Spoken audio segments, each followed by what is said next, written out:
एक बार की बात है कि एक बहरी जहाज समंदर के तूफानों में फंस गया। तूफान इतना शदीद था कि जहाज उससे निकल ही ना पाया। जहाज के सभी मुसाफिर डूब गए सिवाय एक मुसाफिर के।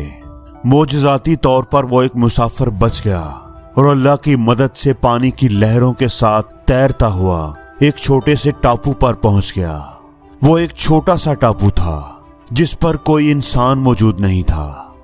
वहां वो आदमी खुदा से मदद मांगने लगा, ऐ खुदा तो किसी को यहां मुझे बचाने के लिए भेज दे। ऐ खुदा कोई जहाज इस तरफ भेज दे जो यहां से गुजरे और मेरी मदद करे। उसने रो रो कर बड़ी दुआएं मांगी। पूरा दिन गुजर गया लेकिन कोई उसे बचाने के लिए नहीं आया।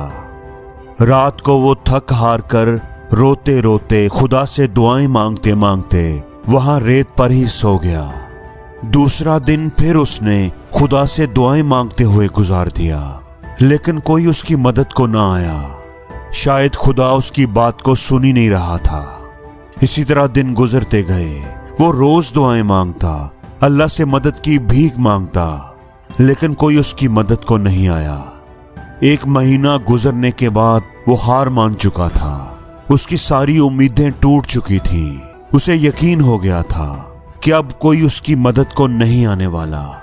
उसने टापू पर लकड़ी की एक छोटी सी झोंपड़ी बना ली और वहां रहने लगा। उसे यकीन हो गया था कि अब उसने बाकी की जिंदगी इसी टापू पर ही गुजारनी है। वो खुदा की रहमत से नाउमीद हो चुका था। वो वहां नारियल का पानी पीता, जंगल का फल खाता और मछलियों का शिकार करता था।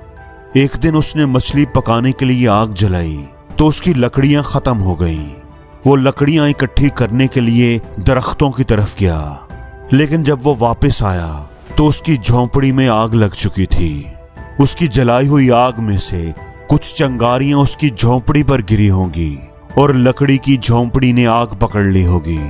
उसके आते आते पूरी झोंपड़ी जल चुकी थी। ये देखकर वो बहुत उदास हुआ और खुदा को कोसने लगा। उसने कहा कि ऐ खुदा तू बहुत बुरा है। मैंने मदद मांगी लेकिन तुमने मेरी बात नहीं सुनी। कोई मेरी मदद को नहीं आया। मैंने रहने के लिए बड़ी मुश्किल से एक झोंपड़ी बनाई थी और तुमने उसे भी जला दिया। ऐ ऊपर वाले तू बड़ा जालिम है। वो पूरा दिन रोता रहा और ऊपर वाले को कोसता रहा। रात हुई तो वो रोते रोते रेत पर ही सो गया। सुबह जब उसकी आंख खुली तो उसने देखा कि एक बड़ा सा बहरी जहाज साहिल पर खड़ा हुआ है। उसे अपनी आंखों पर यकीन नहीं हो रहा था कि कोई उसे बचाने के लिए आ गया है। वो बहरी जहाज पर सवार हुआ और जहाज वहां से रवाना हो गया।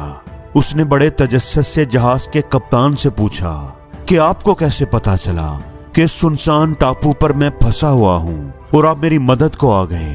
कैप्टन ने जवाब दिया कि हम यहाँ से गुजर रहे थे और कल आपने ही तो फायर सिग्नल भेजा था। वो आदमी बड़ा हैरान हुआ। उसने कहा कि मैंने तो कोई फायर सिग्नल नहीं भेजा था। ये कप्तान क्या बात कर रहा है। लेकिन फिर उसे अपनी जलती हुई झोंपड़ी की याद आई। वो समझ गया कि कैप्टन उस जलती हुई झोंपड़ी को फायर सिग्नल समझा होगा। उसे एहसास हुआ कि झोंपड़ी में आग लगना तो दरअसल ऊपर वाले का ही प्लान था मेरी मदद करने के लिए ताकि मैं इस टापू से निकल सकूं। अब उसे खुद पर बड़ी शर्मिंदगी हुई कि वो ऊपर वाले के बारे में क्या क्या बोलता रहा और अब वो खुदा का शुक्र अदा करने लगा कि खुदा ने उसकी दुआएं कबूल की और उसे उस टापू से निकलने में मदद की। दोस्तों, हम अपनी महदूद अकल के साथ दुनिया को देखते हैं और खुदा के मंसूबों को समझ नहीं पाते। जब भी हम पर बुरा वक्त आता है हम ऊपर वाले को कोसने लगते हैं, गिले शिकवे शिकायतें करने लगते हैं, जबकि हमें खुदा पर यकीन रखना चाहिए, उसी पर एतमाद करना चाहिए, उसकी रहमत से नाउमीद नहीं होना चाहिए और अपनी कोशिश करते रहना चाहिए। जब भी जिंदगी में बुरा वक्त आए तो हमेशा याद रखना कि उसमें भी ऊपर वाले ने आपके लिए कुछ बेहतर सोच रखा है जो अभी आपको समझ नहीं आ रहा, जो सही वक्त आने पर आपको पता चलेगा। इसलिए हमेशा खुदा की रहमत से पुरुमीद रहिए, हार मत मानिए और अच्छे अमाल करते रहिए और इस बात पर यकीन रखिए कि खुदा आपकी मदद जरूर करेगा। आपके इस बुरे वक्त को जल्द ही टाल देगा। और जिंदगी में हर रोज कुछ नया सीखो, नया सोचो, नया करो, लर्न करो।